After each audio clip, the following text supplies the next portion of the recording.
Welcome to another episode of the Adrienne Ross Show, where sports and culture connect. The Indiana Fever's game on Sunday against the Golden State Valkyries was extremely frustrating. And of course, you heard me say the same thing when the Fever played the Sparks on Friday. Of course, that game ended in a positive way for the Fever, a 1-point victory. This game against Golden State did not end in a positive way, at least not for Indiana. And it also means that the Valkyries swept Indiana. And it also means that Indiana moved from 6th place in the standings to 8th place. So we're going to talk about some things about the game, but let me start with this before I even veer off. The issue with the clock, a huge, huge problem. Teams get out there, they warm up, they're pumped up, they're ready to go. And then you've got a clock problem, so you can't even start the game on time. There's a delay in starting the game. And then you get out there and you start the game and there's a clock problem. That breaks your flow. It's hard to get in rhythm. It's horrible. So now it's like being iced. And at one point, with all the stoppages, the announcer has said that they were about to call, that the refs, I guess, were about to call the WNBA office to figure out what to do. Like, you don't have a plan for something like this. It just was unfair. It was unfair to both teams. Now, it seemed like it happened more when Indiana had the ball, but even Golden State had an opportunity, looked like they would have been able to put up a 3. And then there we go again, a clock problem. It is absolutely frustrating. It's unfair. Do I think that's the reason that Indiana lost the game? Well, probably not, but it does throw you off. And so that's an answer you'll never get. You'll never know the answer to that. And I know I said it during the game, and the players said it. It's true. Both teams had to deal with that. And I agree. That's true. But it definitely is a bigger disadvantage to the away team, because the home team has the advantage of being on the home floor with the home crowd behind them, which kind of lifts them up. As they say, the crowd is the 6th man on the floor. So it kind of lifts you up. When you are the away team, you're already away. That's why there's such a thing as home court advantage. So there's already a certain disadvantage. And in the Valkyries, they've got some really great fans, right? Maybe that's one place where Indiana can't say that game's a home game.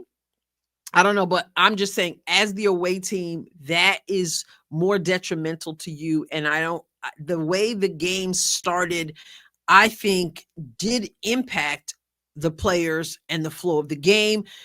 And it was just very irritating for a fan there at the place, us watching, and the players. We saw Howard, who doesn't really get too upset about anything, it seems. Even she was like, oh, with the ball at one point, because it's like, enough is enough with this. So that was a problem. It was a really long game because I don't know. I do they not check these things beforehand? Really, really frustrating and unfair to these players. Be that as it may, you can't control those things. So let's get into what went down in the actual game. I want to start with this play. Timmy Fagbenle, the former Indiana Fever, and then I'm going to work my way back. So let's go over to the WNBA account on X.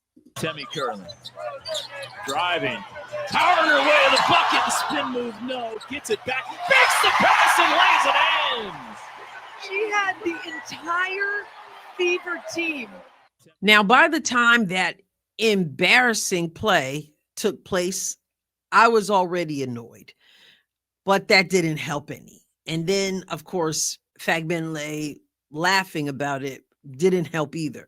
Can't blame her for laughing, because when you fake out the entire team minus the one lying there on the floor, well, it's kind of funny. But I'll tell you why that took place.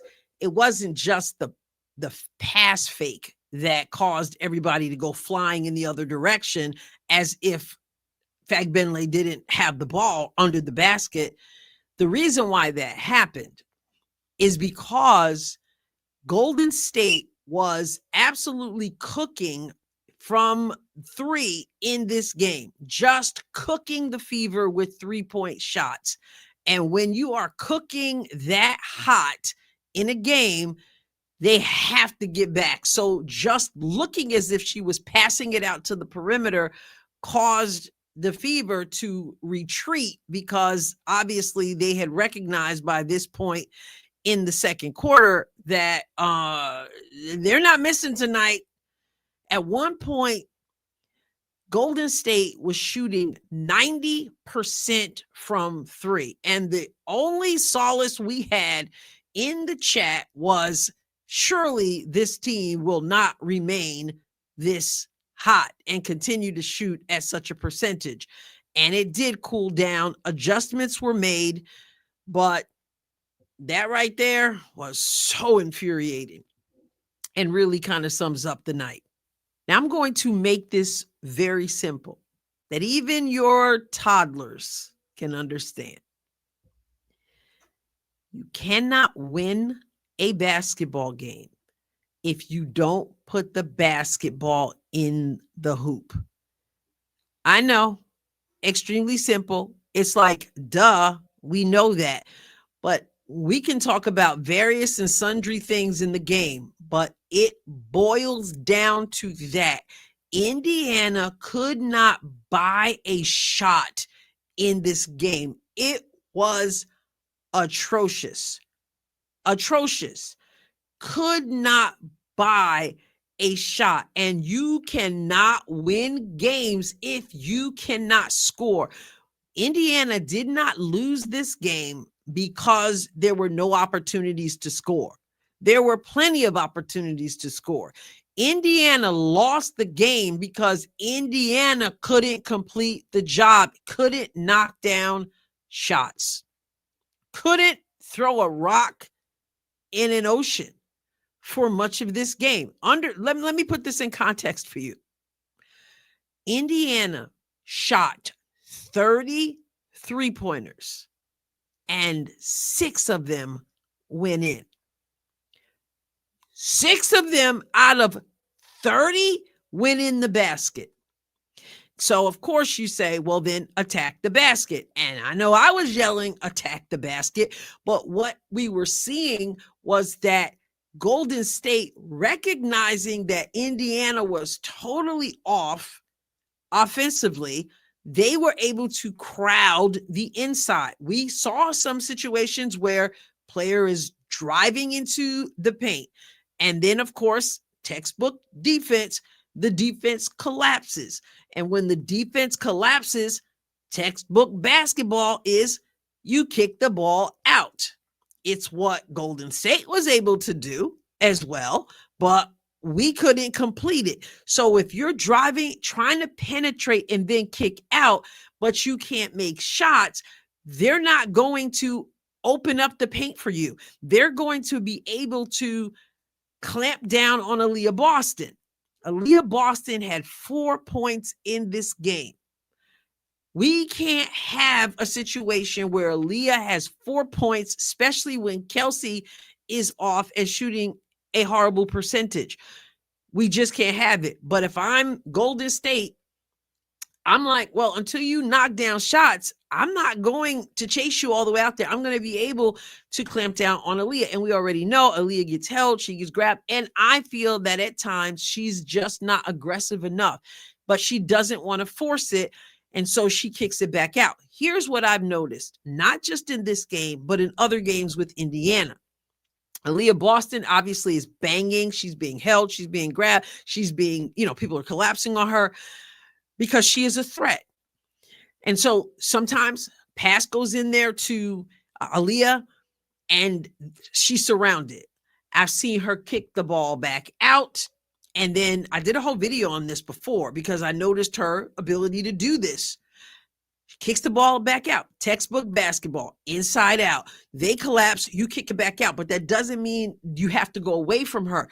You can repost. And there are times when I've seen Aaliyah kick it back out and repost. And instead of getting that pass back into her, a quick entry pass, instead we go away from her. That's a problem as well. And like I said, I understand that she's being crowded. I get that, but you've got to look for those opportunities as well, because when the ball comes back out, the defense spreads out again. So then a quick pass can get her back in and she can make a move. Another thing too is because she's being suffocated so much, when she's open, we need people who can get her the ball fast and get her the ball crisply. This is another area where we miss Caitlin, because Caitlin's passes are so precise. And I've seen others who are late on passes. You don't have a whole lot of time to mess around in that paint. You've got to deliver the ball, and you've got to deliver it precisely. And at times I've seen the ball not delivered precisely. Like, for example, the very first possession that Indiana had. You can go back and watch it if you want, but you can trust me as well. Very first pass. So the ball is just not delivered precisely. Now, I've also, to Aaliyah's credit, have seen her be able to gather passes that are not precise, because she does, for the most part, very much so, has good hands. And so she's able to get it and then go into her movement at times. But we need more timely passes. We need crisper passes. And we got to be more on the attack. If you're 60 for 30, I understand the concept, shoot or shoot, but sometimes you know, do something different. It's not working. And you got to attack. And we had Golden State in foul trouble as well. So when you realize that you're in the bonus and you're going to be shooting, then you got to attack even more. So yeah, there was just a lot of things that just weren't going well. And then as far as Golden State is concerned, yes, they were hitting their threes, but Indiana adjusted big time. We have been down 20. I say we, right? Because you know how the fans feel. We. Seriously, though, we were down like 20 points, and then we brought it into within 5 points at one point, chipping away, getting stops, whereas they were just knocking down threes. I mean, they just had really good offense. And that's how it goes. That's why you don't want to be a one-threat wonder. Right. So we would see them knock down shots. So I started yelling at the screen, and I heard the same thing. I heard it in the post game from Ariel Powers. I heard it from the coach, and people who were in the chat heard me saying it. You have got to stay home at this point. When they are knocking down shots, it's lights out, then you can't help as much. But the complicated thing about it is that you, as a defender, you know, when you're in your man-to-man, now I know they played some zone, and their zone is very much like a man-to-man. It's a matchup. It's not like they're sitting back in the zone. But in any case, in their man-to-man, if you don't keep the person in front of you, then I've got to help. So now I'm out of position. And I said during the live show, I'm like, you're just going to have to stay at home. So what happens is Golden State, being the threat that Golden State was against Indiana, is that if they're shooting threes, so now you've got to go out and you got to guard them in the three. And so what are they going to do if you get close? Then they're going to drive, and maybe they're driving and they're kicking, right? But I want to take you to Debbie Antonelli. She had released, I think Indiana released it, but released it to, that's where I saw it. But Debbie Antonelli gave 3 keys. As we see, I think before every game, there are 3 keys or however many keys to the game. These are the keys to the game against Golden State. Debbie Antonelli's keys to the game. 1, score off turnovers. And we created more turnovers than they did. So Golden State had more turnovers than Indiana. Still too many turnovers. Too many travels in the game as well. Traveling. Oh my goodness. Yeah. Too many turnovers, but we did score off turnovers. Then we had guard the ball, keep ball in front. And this is what I'm talking about, because if you cannot guard your man, and yes, I said man, I'm not into the whole politically correct thing. We always say guard your man. You know what I'm talking about. If you can't guard your man, then your man gets behind you, and then somebody else has to help. And as we heard in the post game, and as I said during the live stream, you're over helping now. And at some point, you got to keep your person in front of you. But I can't over help, because then that becomes a pass out and a 3-point shot. And like I said, adjustments were made. And so we noticed that at the end of the second quarter, the 3-point shots were down. At one point in the second half, not only were they not making 3-point shots, they weren't even getting opportunities to shoot 3-point shots. And then in the fourth quarter, they had a couple again, but we just could not score the basketball. And again, the person with the most points wins. So you got to be able to put points in, and then that's really the one that I wanted to point out. Then she had Indy free throws made. Okay, so yeah, I really wanted to focus on that number 2. This was a huge problem for us as far as on defense. And then on offense, it was a wrap, because once they figured out that we were not going to be able to score, then we couldn't spread the floor, because I'm not going out there. If you're not hitting, you're going to have to hit a few before I adjust, just like we adjusted when they hit a few. Now let's go over to ESPN.com and take a look at the box score. Final score, 75 Valkyries, 63 Indiana. Indiana lost the first quarter, 25-14. Indiana lost the second quarter by 1 point, 18-19. Indiana won the third quarter, 16-11. So is this the second, I think the third game perhaps, that Indiana won the third quarter, because that tends to be the Achilles heel of this team, but still just 16 points. But held Golden State to 11 points. Still wasn't enough.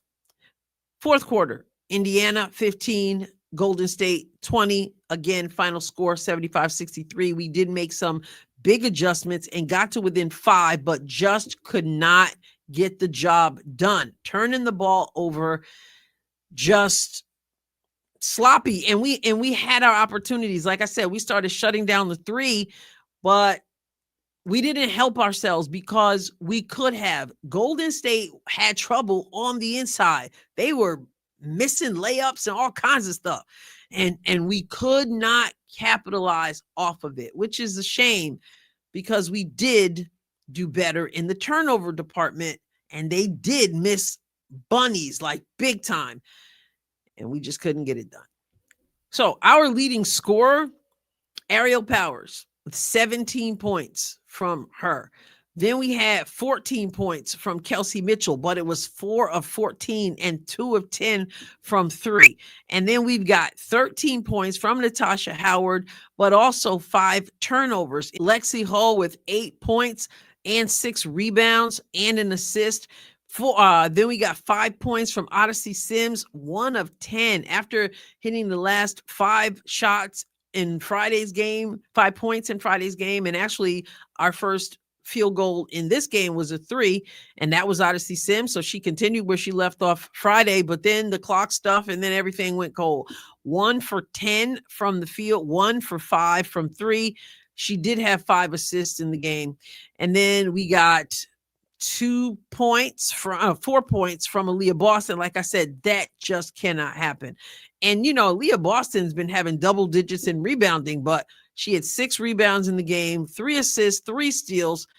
And then we got 2 points from Brianna Turner, who has been doing a really good job defensively, even in ways that don't show up in the box score. So she's been earning extra minutes that we did not see earlier in the season. She only had 2 rebounds in this game, however. And then when we look at Golden State, let me go back. 33.3% from the field. And like I said, 6 for 30, 20% from 3. Mercy.